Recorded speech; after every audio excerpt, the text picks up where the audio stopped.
1949లో ఐక్యరాజ్య సమితి మధ్యవర్తిత్వంతో యుద్ధ విరమణ జరిగింది. కానీ ఆ సమస్య అక్కడితో ముగియలేదు.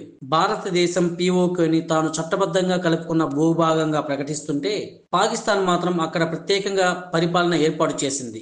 ఇక గిల్గిట్ బాల్టిస్తాన్ అనే ప్రాంతాన్ని చైనాకు లీజుకు ఇచ్చి చైనా పాక్ ఆర్థిక కారిడార్ సిపిఇసి ప్రాజెక్టులో భాగం చేసింది. ఈ నేపథ్యంలో పీఓకే కేవలం ఒక భూభాగం కాదు, అది ఒక దేశపు సమగ్రత, రాజ్యాధికారాన్ని సూచించే కీలక సమస్యగా మారింది.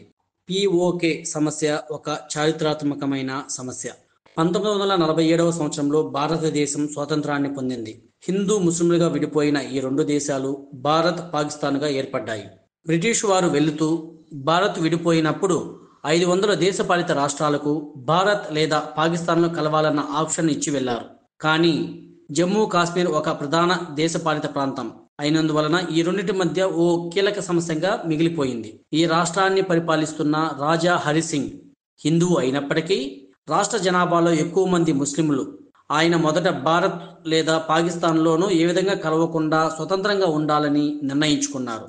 అయితే అక్టోబర్ 1947లో పాకిస్తాన్ మద్దతుతో కూడిన తెగలు, దాడిదారులు, కబైలీలు జమ్మూ కాశ్మీర్లోకి చొచ్చుకొని వచ్చారు.